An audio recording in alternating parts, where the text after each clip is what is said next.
Hey guys, welcome back to my channel. It is Tiara here, and today I'm doing kind of a book talk, chatting video about a book that I've been reading this month. As you guys know, for the month of February, I've been making a point to only read books by Black authors or with Black characters if I get really desperate, but I mainly just want to read books by Black authors with Black characters in honor of Black History Month, and it has been such an amazing month. I've learned so much. I'm very interested in reading a lot of genres, but most of the time the thing that I pick up first is YA novels that aren't by authors of color. So it's just been a really amazing month, and I've just learned so much about myself and my history, and I'm just excited to share one of those books with you guys. So let's just get into it. And I think I'll take off my glasses because there's every time I try to wear my glasses, there's a glare, but I hate not wearing my glasses because then I can't see, and I feel like I automatically want to squint because I can't see. But for you guys, taking off my glasses. Okay, let's get into the video, shall we? Now, I'm closer to the camera. Okay, so today I'm going to be doing a chat video on this book that I read this month, and it is called Brown Girl Dreaming by Jaqueline Woodson. So at first I thought this was just kind of a fiction novel, but later on I realized and then I read the synopsis. I usually never read synopsises before I start the book. I just kind of get into it, but this is actually kind of a memoir of the author Jaqueline Woodson's life, and it's just really amazing and beautiful. I love this book so much, and I'm currently reading another book by Jaqueline Woodson because I just really loved her writing style, and I just think she's a beautiful writer. Everything she writes just seems so poetic, and she gives you this feel of serenity and just thoughtfulness. Everything I read by her, I'm just pondering and just really thinking about and reflecting on my own life and comparing it to my personal experiences. And it's something that I haven't experienced in a novel for a while because recently I've just been reading a lot of YA books, and I'm glad that this month I've gotten out of that, and I'm reading more variety of novels. So this book was amazing. I gave it 5 out of 5 stars on Goodreads, of course, and it is a National Book Award winner and a Newbery Honor Book, and a Coretta Scott King Award winner. So this book is just it's got all the medals, and I loved it so much. So it just kind of tells the story of her growing up, and so her and her family used to live in Ohio, and this is during the times where in the 1960s, during the Black Panther movement and everything, and it's showing kind of the beginning of the civil rights movement, after segregation. Bless you. That was my roommate's dog, Luna, that you guys met in the last video.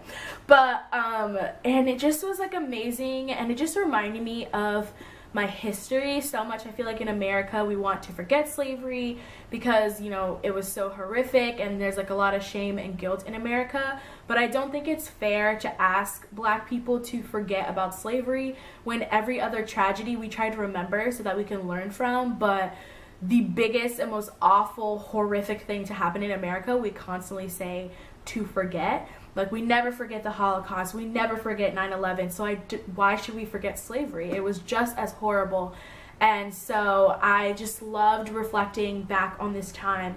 And so it's telling her story of growing up. And she used to live in Ohio in the north, where her dad was from, but her mother was from South Carolina, and every summer they would visit Greenville, South Carolina, and I'm actually from South Carolina, which is also why I had a really big connection to this book.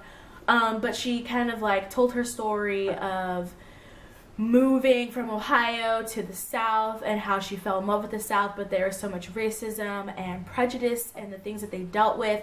And then also she then afterwards moved to New York and then talked about kind of the racism in all these different places, the North versus the South versus New York, because Ohio's the Northwest and then New York's the Northeast. So it was really interesting seeing the differences across the United States during this time, and she just really talks about this horrific time from a child's point of view. So you see kind of the innocence in it, and then also more of the horror, but it's still kind of like laid back. So you aren't reading this book, you know, extremely angry, because of course when I think about slavery and all the injustices, it makes me angry, it makes me riled up, but from her point of view, it's just so serene and calm and just like enlightening in a way. So I actually want to read a section of this book to you guys because I thought it was really beautiful.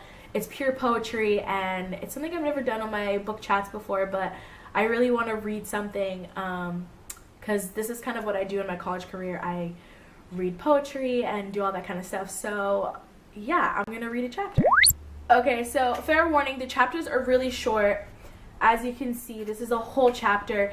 It's very it's written in such a poetic format, like it reads like poetry, it looks like poetry, and the chapters are really short, just these short little thoughts and memoirs as this little girl, or little Jackie, lives her life and grows up to be a writer. So let's read this. So this chapter is called Greenville, South Carolina, 1963. On the bus, my mother moves with us to the back. It is 1963 in South Carolina. Too dangerous to sit closer to the front and dare the driver to make her move. Not with us. Not now.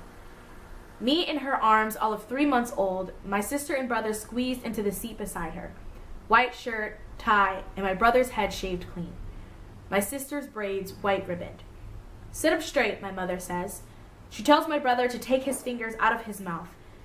They do what is asked of them, although they don't know why they have to. This isn't Ohio, my mother says, as though we understand. Her mouth a small lipstick dash, her back sharp as a line.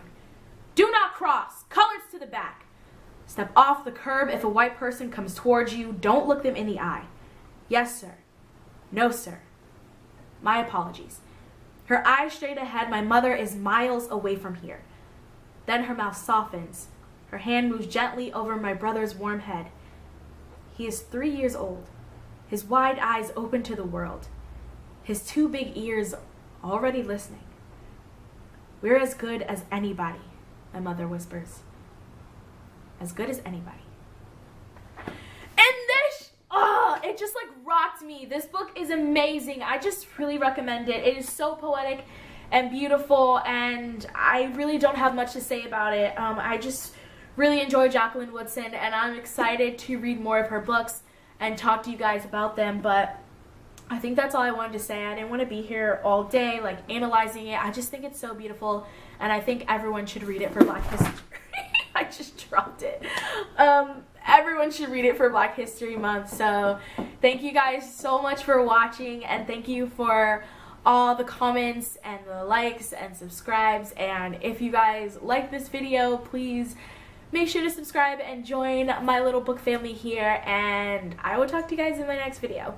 Okay, bye. So today I am doing a video book review, anti-Valentine's Day.